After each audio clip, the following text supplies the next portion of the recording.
last example, we have an electron accelerated from rest across a potential difference. Again, we've got a voltage here of 20,000 volts.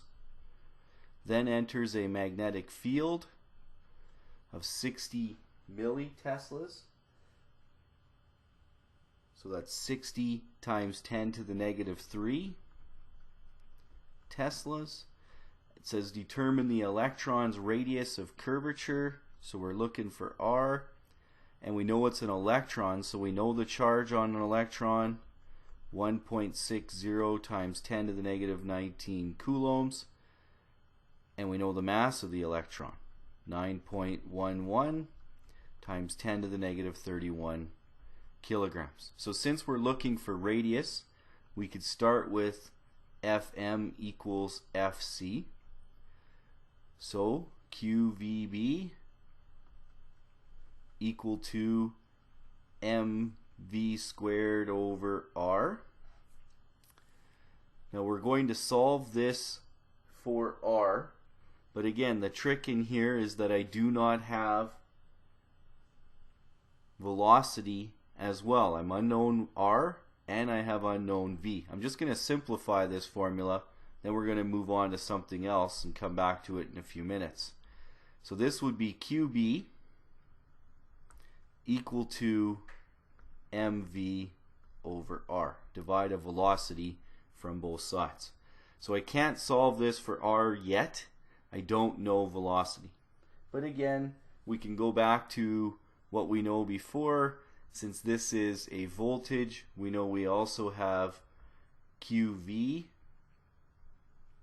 equal to 1/2 mv squared. Solve for velocity, 2qv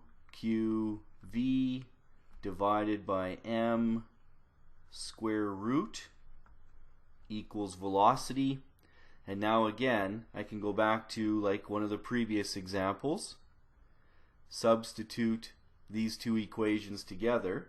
I know what velocity is now equal to. I have q, I have b, I can go find r.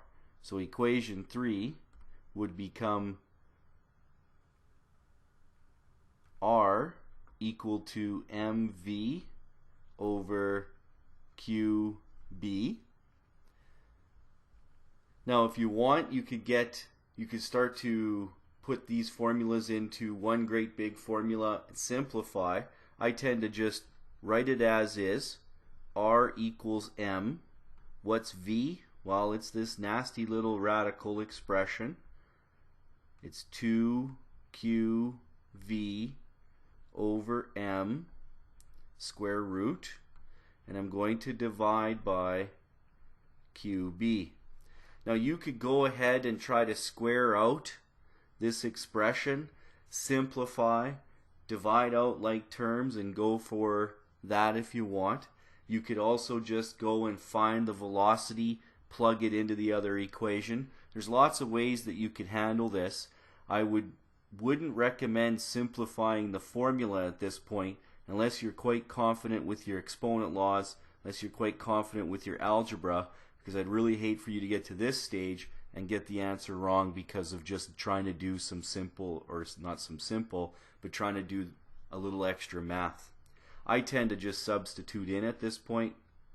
The mass, I know, 9.11 times 10 to the negative 31 kilograms.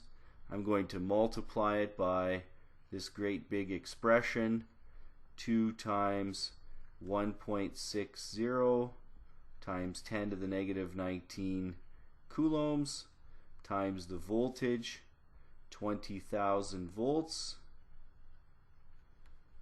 divide again by the mass, 9.11 times 10 to the negative 31 kilograms, and then square root that result. Notice I didn't just cancel mass on this case because it was mass inside the square root sign, so I kept it in my whole expression. I didn't cancel charge either because it was also inside the square root sign. So 1.60 times 10 to the negative 19 coulombs. B, 60 times 10 to the negative 3 Tesla. And then I'm going to punch this in as I see it. So I'm going to punch in the nasty little square root first, get that out of the way.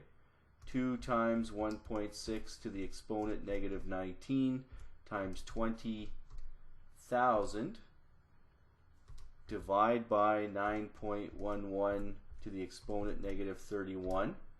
Take the square root of that answer. So I let the calculator do the work. I always find it easier to punch in on the calculator than it is to do the algebra. Multiply that number by 9.11 to the exponent negative 31. Now I've got my entire numerator done. Divide by, bracket the denominator, 1.6 to the exponent negative 19 times 60 to the exponent negative 3, and I get a radius here equal to 0.007, or I guess I should say just 80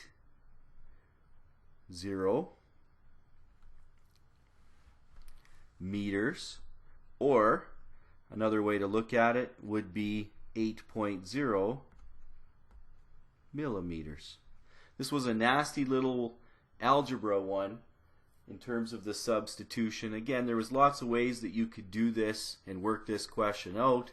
The key is, again, when you're given voltage, you have a relationship between voltage and velocity, and make sure you recognize when you're bent through an arc, then you know you're going to be dealing with centripetal force. On your formula sheet, you have the acceleration centripetal written as v squared over r, but you know force equals mass times acceleration, so it's mv squared over r.